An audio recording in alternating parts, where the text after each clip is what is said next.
Hi అండి, welcome back to my channel అండి, కీర్తి Sam blogs. అందరు ఎలా ఉన్నారండి? నేనైతే బాగున్నాను. సో ఈ వీడియో వచ్చేసి మెయిన్గా మనం ఎటువంటి మిస్టేక్స్ అనేది చేయొద్దు అండి. లైక్ L1, L2, L3 లబ్ధిదారులు ఎవరైతే ఉన్నారో, ఇఫ్ ఇన్ కేస్ మనం ఇటువంటి మిస్టేక్స్ చేస్తే కనుక మనమే ప్రాబ్లంలో అనేది పడతామండి. నేను చెప్పిన ఇన్ఫర్మేషన్ ఒకవేళ మీకు ఇన్ఫర్మేటివ్ అనిపిస్తే కనుక ప్లీజ్ అండి నా ఛానల్ని సబ్స్క్రైబ్ చేసుకోండి. అండ్ మీకు ఈ వీడియో అనేది నచ్చితే కనుక ప్లీజ్ ఒక లైక్ అనేది కూడా చేయండి. సో పదండి ఇంకా వీడియోలోకి వెళ్ళిపోదాము. సో యాక్చువల్గా ఒక గ్రామంలో వచ్చేసి ఒక పెద్ద మిస్టేక్ ఏం చేశారంటే, వాళ్ళు వచ్చేసి యాక్చువల్గా L3 లబ్ధిదారులు అనమాట. వాళ్ళకి ఆల్రెడీ ఓన్ హౌస్ అనేది ఉంది. బట్ వాళ్ళకి ఏంటంటే L1 అనేది వచ్చింది. సో L1 అంటే ఏంటి? ఓన్లీ జస్ట్ మనకి ల్యాండ్ ఉండాలి, లైక్ ల్యాండ్ ఉంటుంది. గవర్నమెంట్ అనేది మనకి మనీ ఇస్తే మళ్ళీ అందులో ఇల్లు అనేది కట్టుకోవాలి. కానీ వీళ్ళకి ఏంటి, L3 అనేసి రావాల్సింది L1 వచ్చేసింది. సో వీళ్ళకి ఆల్రెడీ ఎగ్జిస్టింగ్ ఇల్లు అనేది ఉంది, కాకపోతే వీరు చేసింది ఏంటంటే L1 వచ్చేసింది. సో సర్వే పర్సన్ వచ్చినప్పుడు ఏం చెప్పారంటే, L1 అంటే ఏంటి, మనకి ఓన్లీ జస్ట్ ల్యాండ్ ఉంటే గవర్నమెంట్ అనేది మనకి మనీ ఇస్తుంది, అందులో ఇల్లు కట్టుకోవాలి అనేసి.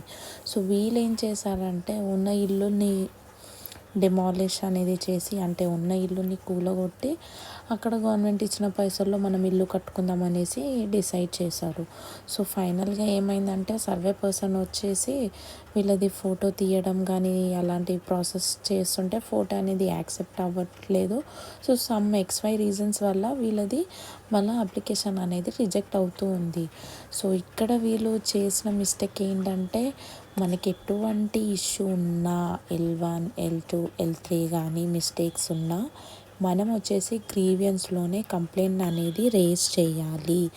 మనం ఓన్గా మనం డెసిషన్స్ తీసుకొని, ఇప్పుడు చూడండి వాళ్ళకి ప్రాబ్లం మెయిన్గా ఏమైపోయిందంటే, ఉన్న ఇల్లు కూలగొట్టి ఇప్పుడు వాళ్ళు ఉండేసి రెంట్ కట్టుకుంటున్నారు.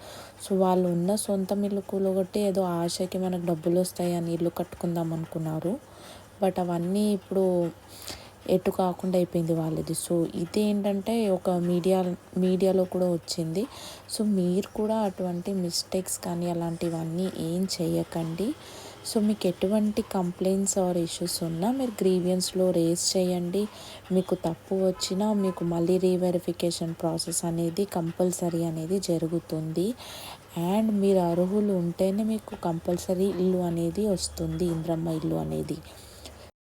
సో తెలియని వాళ్ళకు కూడా ఈ వీడియో అనేది షేర్ చేయండి, మీకు తెలిసిన వాళ్ళు ఎవరైనా ఇటువంటి మిస్టేక్స్ చేయకుండా. సో ఐ హోప్ మీకు ఈ వీడియో నచ్చింది అనుకుంటున్నానండి. థ్యాంక్ యూ సో మచ్ అండి.